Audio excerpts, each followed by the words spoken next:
तो जब हम भूत प्रेत की जांच के बारे में सोचते हैं तो क्या ख्याल आता है? शायद अंधेरी रातें, डरावनी आवाजें और कांपते हुए लोग। लेकिन क्या हो अगर असली जांच इससे बहुत बहुत अलग हो? आज हम उन कहानियों में उतरेंगे जो सिर्फ डराती नहीं हैं बल्कि हकीकत की हमारी समझ को ही चुनौती देती हैं।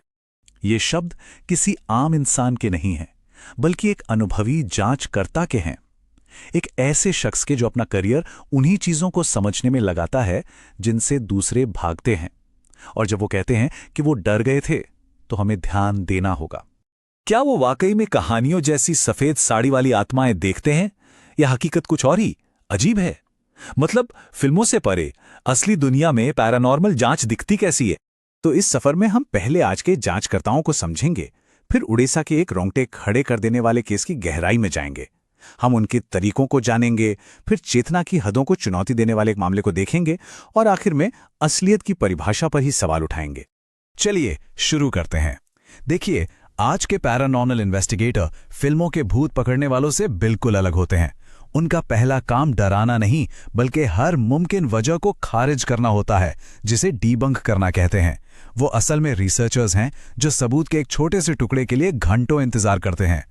असली जांच और एंटरटेनमेंट में जमीन आसमान का फर्क है। जैसा कि हम देख सकते हैं, एक तरफ है घंटों का सब्र, जहां अक्सर कुछ भी हाथ नहीं लगता।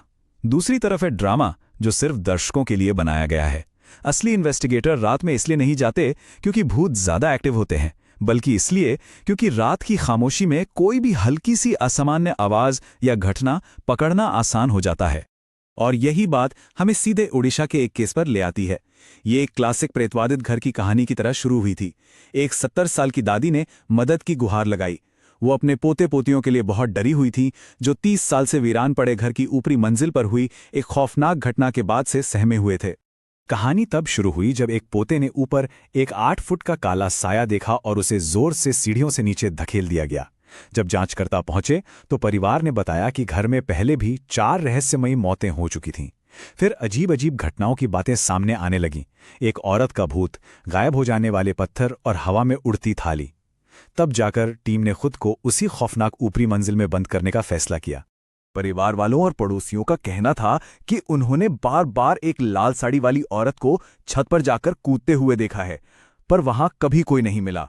खिड़कियों पर पत्थर लगते थे, शीशे टूट जाते थे, पर जमीन पर एक भी पत्थर नहीं मिलता था। हद तो तब हो गई जब एक अनदेखी ताकत ने खाने की थाली छीनकर कमरे में फेंक दी। और इन सब के ऊपर था परिवार के 4 सदस्यों की अचानक मौत का साया और उस ऊपरी मंजिल पर हर वक्त महसूस होने वाला भारीपन। तो जब इस तरह का कोई मामला सामने आता है तो उसकी जांच होती कैसे है? यहीं पर मॉडर्न इन्वेस्टिगेटर्स के तरीके सामने आते हैं। ये टेक्नोलॉजी और इंसानी समझ का एक बहुत ही अनोखा मेल है। एक सबसे जरूरी टूल है ईएमएफ मीटर। इसके पीछे की थ्योरी ये है कि आत्माओं को खुद को जाहिर करने के लिए एनर्जी की जरूरत होती है, और वो ये एनर्जी अपने आसपास के माहौल से खींचते हैं, जैसे बिजली के तारों से निकलने वाली इलेक्ट्रोमैग्नेटिक फील्ड या फिर कैमरास की बैटरी से। इसीलिए ईएमएफ में अचानक कोई उछाल आना या बैटरी का तेजी से खत्म हो जाना एक बड़ा संकेत माना जाता है। टेक्नोलॉजी के साथ साथ टीम ने एक साइकिक की भी मदद ली। यहां सबसे जरूरी बात यह है कि साइकिक को केस के बारे में बिल्कुल कोई भी जानकारी नहीं दी जाती। इसे ब्लाइंड रीडिंग कहते हैं।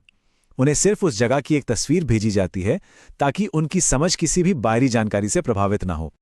और यहां पर तकनीक और अंतर्ज्ञान मिलकर काम करते हैं। मशीनें हमें डेटा देती हैं, जैसे ईएमएफ रीडिंग, ऑडियो रिकॉर्डिंग्स। वहीं साइकिक ने एक ऐसी औरत की तस्वीर सामने रखी जिसका गला घोंटा गया था और उसे एक पेड़ के नीचे दफना दिया गया था। एक ऐसी बात जिसकी पुष्टि बाद में क्लाइंट ने भी की। मतलब तकनीक बताती है कि क्या हो रहा है और साइकिक ये बताती है कि क्यों हो रहा है। जैसे ही टीम ने खुद को अंदर बंद किया, मामला तेजी से बिगड़ने लगा। एक क्रू मेंबर का दम घुटने लगा, बिल्कुल वैसा ही जैसा साइकिक ने बताया था। फिर उस आत्मा को उकसाने के लिए इन्वेस्टिगेटर ने उसकी एक गुड़िया फेंक दी। जवाब में एक कैमरामैन को एक अनदेखी ताकत ने खींच लिया, जिससे उसके पैर पर जलने जैसे 5 उंगलियों के निशान बन गए। उसके बाद एक भारी पत्थर का ब्लॉक जमीन पर पटक दिया गया और नाइट विजन कैमरे में एक धुंधली सफेद आकृति भी कैद हो गई। इस पूरे हंगामे के बीच हल किसी मंत्र या पूजा पाठ से नहीं, बल्कि एक सीधे और हमदर्दी भरे सवाल से निकला। लीड इन्वेस्टिगेटर ने उस आत्मा से पूछा, क्या तुम्हें पता है कि तुम मर चुकी हो? और बस उस सवाल के बाद सब कुछ शांत हो गया, बिल्कुल मुर्दा शांति। जब टीम ने कमरे में वापस जाके देखा तो वो गुड़िया जिसे फेंका गया था वो अपनी असली जगह पर वापस रखी हुई थी। कुछ हफ्तों बाद क्लाइंट ने बताया कि घर में सारी गतिविधियां बंद हो गई हैं और 30 साल बाद उस ऊपरी मंजिल में एक नया किराएदार आने के लिए तैयार था। ओडिशा में तो आत्मा को सिर्फ ये याद दिलाने की जरूरत थी कि वो मर चुकी है। लेकिन तब क्या होता है जब एक आत्मा दूसरी की जगह ले लेती है? कुछ मामले ऐसे होते हैं जो सिर्फ भूत प्रेत से कहीं आगे जाकर हमारी पहचान और चेतना की समझ को ही हिला देते हैं। जरा 1985 के इस डॉक्यूमेंटेड केस पर गौर कीजिए। सुमित्रा नाम की एक औरत को अचानक दौरे पड़ने लगते हैं और वो भविष्यवाणी करती है कि 3 दिन में उसकी मौत हो जाएगी, और ठीक वैसा ही होता भी है। लेकिन उसके इस अंतिम संस्कार की तैयारी के बीच वो जाग जाती है। उसे अपनी पिछली जिंदगी का कुछ भी याद नहीं होता। वो दावा करती है कि वो शिवा है, एक ऐसी औरत जिसका मर्डर 100 किलोमीटर दूर ठीक उसी दिन हुआ था जिस दिन सुमित्रा को दौरे पड़ने शुरू हुए थे। सबसे हैरान करने वाली बात यह थी कि जब शिवा के पिता अपनी फैमिली एल्बम लेकर आए तो उसने 23 लोगों को बिल्कुल सही सही पहचान लिया। तो ये क्या था?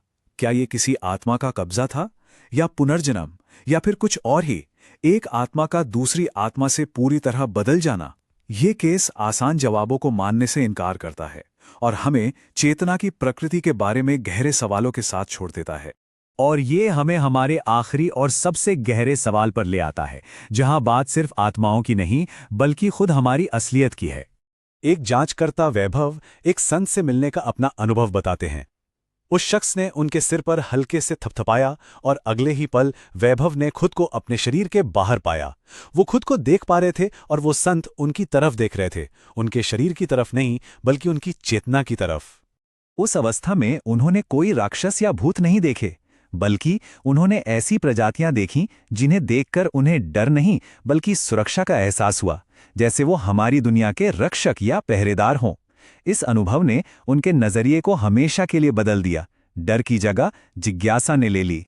ये सब हमें एक बहुत ही दिलचस्प थियरी पर वापस लाता है जो संख्या 2 से जुड़ी है। इन्वेस्टिगेटर्स का मानना है कि एक प्रेतबाधित जगह पर वो एक साथ 2 फ्रीक्वेंसी का अनुभव करते हैं, जैसे एक ही जगह पर 2 अलग-अलग रेडियो स्टेशन चल रहे हों। एक हमारी यानी जिंदा लोगों की दुनिया और दूसरी मृतकों की। तो आखिर में हम इसी सवाल पर आकर रुक जाते हैं, क्या भूत सच में मौजूद हैं या वो सिर्फ उन हकीकतों की एक झलक हैं जिन्हें हम अभी तक देख या समझ नहीं सकते? शायद जो चीजें हमें डराती हैं वे बस वो परतें हैं जिन्हें विज्ञान ने अभी तक छुआ नहीं है।